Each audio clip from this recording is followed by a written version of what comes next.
In his delicate and perceptive novel about growing up at the beginning of the 20th century, L.P. Hartley in The Go-Between starts the book with the sentence, "The past is a foreign country. They do things differently there." As the Church of Scotland looks to its future, we might want to change this to, "The future is a foreign country. They do things differently there." Having lived through this year of enforced change and adaptation, everyone in the church and in the world has had to take things up or lay things aside. Weaknesses and strengths have been exposed. It will be a time for reflection and looking back at what we have learned.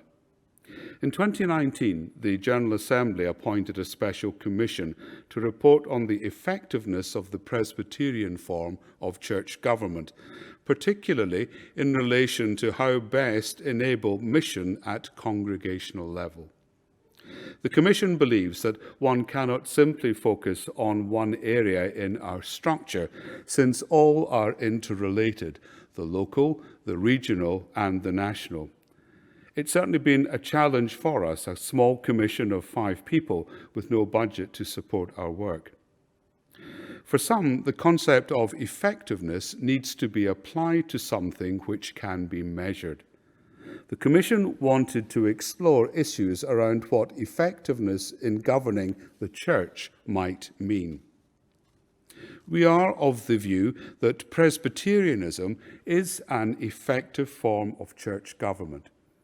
It provides mechanisms for selecting, training, and deploying ministers, as well as training elders and deacons. It exercises discipline and raises and distributes funds. It provides a variety of forms of support and many, many other activities. You might argue it is not always efficient, but it is effective. Some might wonder if there are other forms of church government that are more effective than ours. To answer this, it would have been necessary to measure the ability of other churches to deliver ministry and mission and to deliver leadership. To remove as many variables as possible, only comparison with other churches in Scotland would have made any sense. But it would still have been impossible to compare like with like. The nearest comparator would have been the Roman Catholic Church in Scotland, but there, as I'm sure you would appreciate, differences in theology of leadership would have made comparison difficult. It is the view of the Special Commission that it is not the form of church government which is the decisive factor. Other factors such as theology, tradition, ethos, demographics were much more influential on attitudes towards engaging actively in mission and developing leadership than the actual form of government itself. The Commission's view is that Presbyterian government is as good a form of church government as any, but its fundamental effectiveness has to do with the attitude, experience, application, and above all else, the faith of the people who are within the system. That is us, being the best that we can be. We note that tremendous things under the restrictions of lockdown have been possible because of, and sometimes despite, our form of governance. Room for improvement? Absolutely yes. But any system is as good or otherwise because of the people who are within it. Some may have been looking for the Commission to come up with solutions and strategies. We understand that. But as we continued with our work, it became very clear to us that many other bodies around the Assembly would be doing precisely that. We wanted with our report to attempt something different this year. We wanted to encourage the church, the whole church, at local, regional, and national level to think and imagine and wonder and then act.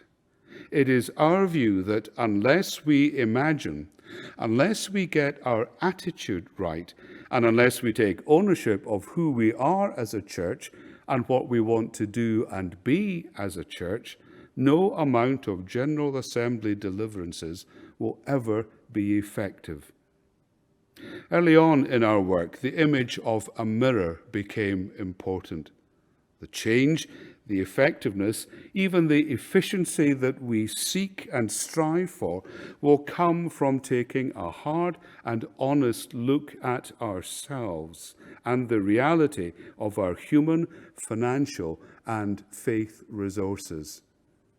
The image of the mirror and the questions that populate the Commission's report must challenge us before we act.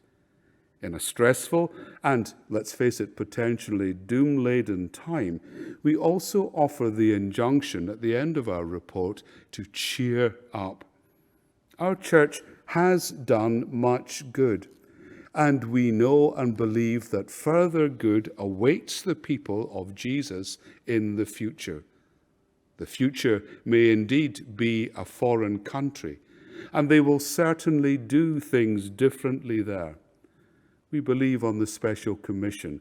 There is no bad vision for the Church of Scotland in that, and that's one that we should grasp as we move forward, however hopefully, however tentatively, into the future that God has already prepared for us.